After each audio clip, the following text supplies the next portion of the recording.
नमस्कार मैत्रिणींनो. आज मी दाखवते सुका खोबरं आणि लसणाची चटणी. महाराष्ट्रीयन चटणी आहे ही. एकदम सोपी पद्धत आहे, घरातल्या साहित्यातच होते, काही वेगळं साहित्य घेण्याची गरज नाही आहे. खोबऱ्याचे असे पातळ काप करून घ्यायचे आहेत. असे पातळ पातळ चकत्या करून घेते मी खोबऱ्याच्या.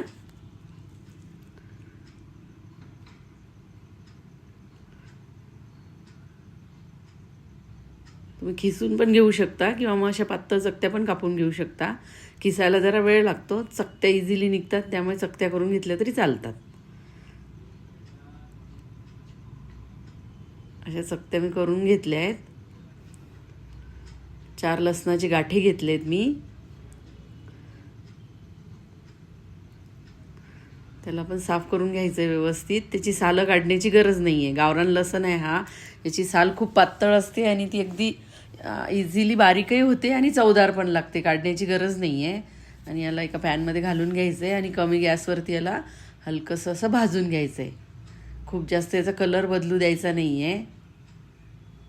मीडियम गॅसवरती याला असं भाजून घ्यायचं आहे. हे सगळं व्यवस्थित भाजून घेतलं आहे. थोडंसं थंड होऊ देते. थंड झालं आहे. आता याला मिक्सरच्या भांड्यामध्ये घालून घेतलं आहे. चवीनुसार मीठ घेतलं आहे, चवीनुसार तिखट घेतलं आहे. तुमच्या आवडीनुसार तुम्ही तिखट कमी जास्त करू शकता.